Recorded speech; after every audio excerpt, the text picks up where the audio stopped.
बिस्मिल्लाहिर्रहमानिर्रहीम, अस्सलाम वालेकुम। अच्छा स्टूडेंट्स, आज हम डिस्कस करेंगे factors affecting rate of reaction. Factors वो कौन से फैक्टर हैं जो रेट ऑफ रिएक्शन को इफेक्ट करते हैं। इफेक्टिंग का मतलब है या तो रिएक्शन को बढ़ा देना या रिएक्शन को कम कर देना। तो ऐसे कौन कौन से फैक्टर हैं जो रिएक्शन को इफेक्ट करते हैं। यहाँ पर इफेक्ट से मुराद ये है या तो रिएक्शन को तेज कर देना या रिएक्शन को स्लो कर देना। अच्छा, बहुत सारे रिएक्शन ऐसे होते हैं जो हम चाहते हैं कि तेज तेज हो। इंडस्ट्रीज में अगर हमें कोई प्रोडक्ट मिल रहा है और वो हमारे फायदे के लिए, तो हम क्या चाहेंगे कि रिएक्शन तेज तेज हो, प्रोडक्ट ज्यादा ज्यादा बनता रहे। तो इस वजह से कुछ फैक्टर ऐसे होते हैं जो हमारे फायदे के लिए होते हैं।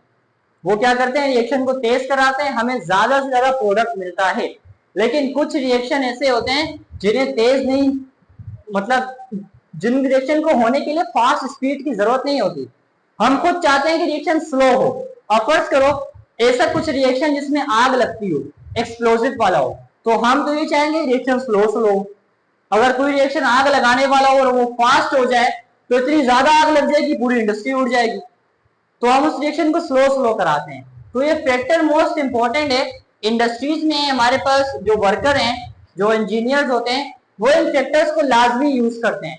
अब वो अपने हिसाब से यूज करते हैं। जहां पर प्रोडक्ट ज्यादा चाहिए हो वहां पर उनको पता है कौन सा फैक्टर यूज करना है। जहां उनको हिसाब किताब बना कर रखना हो कि कम चाहिए वरना नुकसान हो जाएगा, तो वहां अपने हिसाब से वो मैनेज करके रखते हैं। तो 5 फैक्टर आपकी बुक में ऐड किए हुए।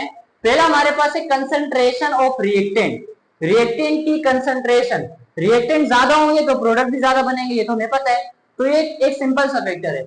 नेक्स्ट हमारे पास है nature of reactant. Her reactant fast fast reaction नहीं करता, कुछ स्लो करते हैं, कुछ बहुत तेज कर जाते हैं, कुछ बहुत स्लो करते हैं। तो इस तरह से हर रिएक्टेंट की नेचर भी चेंज होती है। इस रिएक्शन के लिए सरफेस एरिया मोस्ट इंपोर्टेंट है कि रिएक्टेंट का जो सरफेस एरिया है अगर उसको हम बढ़ा दें तो रिएक्शन तेज हो जाएगा, कम कर दें तो रिएक्शन कम हो जाएगा। ये आगे हम पढ़ते हैं। तो सरफेस एरिया भी रिएक्शन को इफेक्ट कर रहा होता है। नेक्स्ट हमारे पास रेडिएशन। रेडिएशन क्या होती है, रेज होती है जो सूरज से निकल के आ सकती हैं, लाइट से निकल के आ सकती हैं। तो कुछ रिएक्शन को रेस की जरूरत भी होती है। अब जिस तरह हम वो ऑर्डर ऑफ रिएक्शन पढ़ रहे थे, मैंने उसमें बताया था जीरो ऑर्डर ऑफ रिएक्शन, जहां पे हाइड्रोजन Cl के साथ रिएक्शन करता था, रेडिएशन मैंने H म्यू लिखा था, फ्रीक्वेंसी लिखी थी। तो उस रिएक्शन को रेडिएशन की जरूरत होती है। रेडिएशन नहीं होगी तो वो रिएक्शन भी नहीं होगा। तो ये भी फैक्टर है हमारे पास रिएक्शंस के लिए। और लास्ट मोस्ट इंपोर्टेंट है टेम्परेचर। तो ये 5 फैक्टर हैं जो रिएक्शन के रेट को इफेक्ट करते रहते हैं, या तो बढ़ा देते हैं या स्लो कर देते हैं। पहला था concentration of reactant, nature of reactant, surface area, radiation and temperature. तो हम सबसे पहला वाला देखते हैं, कंसंट्रेशन ऑफ रिएक्टेंट। ये तो हमें पहले से पता है, हमने इससे पहले रेट लॉ पढ़ा था। रेट लॉ ने क्या कहा था, rate of reaction direct proportional to reactant. जितना रिएक्टेंट बढ़ाते जाएंगे उतना रेट ऑफ रिएक्शन बढ़ता रहेगा। ये तो सिंपल सी बात है। तो ये तो हमें रेट लॉ में बता दिया था कि रिएक्टेंट की कंसंट्रेशन किस तरह इफेक्ट करती है। अगर रिएक्टेंट बढ़ा दो तो रिएक्शन बढ़ जाएगा, रिएक्टेंट कम कर दो तो रिएक्शन आस्ता आस्ता होता रहेगा। अच्छा, इसके पीछे ना एक वो है, पूरा मेथड है कि किस तरह रिएक्टेंट बढ़ाने से रिएक्शन बढ़ रहा है। तो वो हमारा बाद में एक दो दिन बाद लेक्चर आएगा, उससे पता चलेगा कि रिएक्टेंट प्रोडक्ट में किस तरह से कन्वर्ट होते हैं। ऐसा क्या हो जाता है कि रिएक्टेंट मिलते हैं और प्रोडक्ट बना देते हैं, वो हमने पढ़ना है नेक्स्ट टू नेक्स्ट लेक्चर। तो पहला वाला जो हमारे पास फैक्टर है कंसंट्रेशन ऑफ रिएक्टेंट, ये क्या कहता है कि अगर आप रिएक्टेंट को बढ़ाओ तो रेट ऑफ रिएक्शन बढ़ जाएगा। तो मींस दोनों का आपस में डायरेक्ट प्रोपोर्शन। ठीक है, एग्जांपल जो मेरे पास रेट है और ये डिपेंड करते हैं दो कंसंट्रेशन पे। अगर मैं एक की कंसंट्रेशन बढ़ाऊं तो रिएक्टेंट मेरे पास हो जाएगा डबल। क्या हो जाएगा, इसकी मैंने कंसंट्रेशन बढ़ाई, रिएक्शन हो गया डबल। अगर मैं दोनों को बढ़ा दूं तो रिएक्शन जो है वो 2 टाइम डबल हो जाएगा। ऑब्वियस सी बात है, एक को बढ़ाओ दूसरा वैसे ही बढ़ रहा है। अगर एक ऐसा रिएक्शन जो दो रिएक्टेंट पर डिपेंड करता हो, एक की अगर कंसंट्रेशन बढ़ाऊंगा तो रिएक्शन डबल हो जाएगा, अगर दोनों की बढ़ा दूंगा तो उससे भी ज्यादा डबल हो जाएगा। तो इस तरह से इस फैक्टर में हमें ये पता चलता है कि अगर हम रिएक्टेंट को बढ़ाते हैं तो रिएक्शन भी बढ़ता रहता है। इसको कहते हैं कंसंट्रेशन ऑफ रिएक्टेंट। नेक्स्ट हमारे पास है नेचर ऑफ रिएक्टेंट। अच्छा, हमारे पास जितने भी सब्सटेंसेस होते हैं उन्होंने आपस में बॉन्ड बनाया होता है। ये चैप्टर 4 में शायद पढ़ा था, नाइन्थ क्लास में, उसमें हमने पढ़ा था केमिकल बॉन्डिंग, आयोनिक बॉन्ड क्या होता है, कोऑर्डिनेट कोवलेंट बॉन्ड क्या होता है।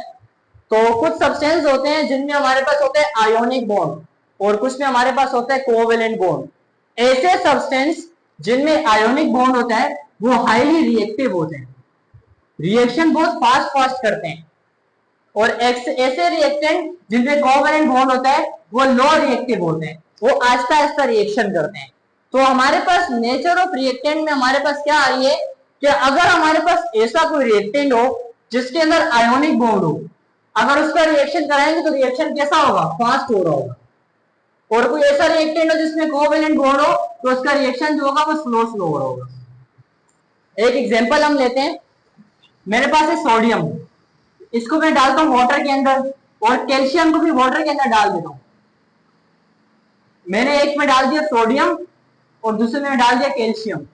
जो सोडियम है ये आपको पता है आयोनिक बॉन्ड बनाता है, जैसे हमारे पास सॉल्ट में NaCl होता है, Na+Cl-, तो ये ऐसी चीज है, ऐसा सब्सटेंस है जो बाद में क्या बना देता है, आयोनिक बॉन्ड। तो मतलब इसके ऊपर आयंस वगैरह होते हैं, मौजूद होते हैं। तो जो सोडियम है वो फास्ट रिएक्शन करता है और कैल्शियम जो है वो स्लो रिएक्शन करता है। ये एज एग्जांपल आपकी बुक में लिखा हुआ है। तो यहाँ पर क्या पता चल रहा है, नेचर ऑफ रिएक्टेंट जो हमारे पास रेट ऑफ रिएक्शन को इफेक्ट करते हैं। नेक्स्ट हमारे पास है सरफेस एरिया। अब ये जो सरफेस एरिया है ये हमारे पास बहुत ज्यादा मैटर करता है। अब फर्स्ट करो, मेरे पास एक सब्सटेंस है इतना बड़ा, और इसको अगर मैं पीस देता हूं और इसके छोटे छोटे से पार्टिकल बना देता हूं, अब मुझे बताओ अगर मैं रिएक्शन कराऊं तो इसका सरफेस एरिया ज्यादा है या इनका ज्यादा है, नीचे वाले का ज्यादा है। इसके पास ये एक ही पूरा एरिया आ रहा है, जब मैं इसको बीच में पीस दूंगा ना तो हर एक के पास इतना इतना एरिया आ रहा होगा, हर एक फास्ट रिएक्ट करेगा, एक में इतना सरफेस एरिया नहीं बढ़ेगा। जब इसको पीस दूंगा ना तो अंदर वाला एरिया जो खुल जाएगा, सारा सरफेस एरिया पूरा ओपन हो जाएगा। सरफेस एरिया किसी चीज को पाउडर बनाने से बढ़ जाता है। अच्छा, ये क्या होता है, सरफेस एरिया अगर हम किसी चीज का बढ़ाएं तो उसका रेट ऑफ रिएक्शन भी क्या हो जाता है, बढ़ जाता है। आ रहा है? तो हमारे पास जो ये वाला फैक्टर है सरफेस एरिया वाला, ये क्या कहता है कि अगर हम किसी चीज का सरफेस एरिया बढ़ाएं तो उसका रेट ऑफ रिएक्शन मतलब क्या है, speed of reaction. Speed of reaction भी क्या हो जाता है, बढ़ जाता है। सरफेस एरिया बढ़ाओ तो उसका रेट ऑफ रिएक्शन बढ़ जाता है। एग्जांपल में हम देखते हैं, जिंक की हमारे पास एग्जांपल है। जिंक का हमारे पास एक चंक का मतलब होता है बड़ा सा टुकड़ा है, और हमने एक अलग से जिंक को क्या बना दिया, पाउडर। अब हम इन दोनों को अगर पानी में डालें, मेरे पास दो बर्तन है, इन दोनों में जिंक को डालूं, एक में जिंक डाल दूं चंक और दूसरे में जिंक डाल दूं पाउडर, ये तो आस्ता आस्ता इसमें डिसोल्व होगा, लेकिन पाउडर जो है वो फास्ट डिसोल्व हो जाएगा। तो यहाँ पर हमें क्या पता चल रहा है कि जब सरफेस एरिया चीज का ज्यादा हो जाए तो उसका रिएक्शन भी क्या हो जाता है, ज्यादा हो जाता है। तो जब मैंने पाउडर बनाया तो उसका रिएक्शन फास्ट हो गया, और जो बड़ा सा टुकड़ा था ना उसका रिएक्शन स्लो हुआ, क्योंकि सरफेस एरिया उसके पास ज्यादा नहीं था एज कंपेयर टू पाउडर। क्योंकि पाउडर छोटे छोटे पार्टिकल्स होते हैं, सबके पास इक्वल सरफेस एरिया आ जाता है, सब रिएक्शन करते हैं और उस रिएक्टेंट को प्रोडक्ट में कन्वर्ट कर देते हैं।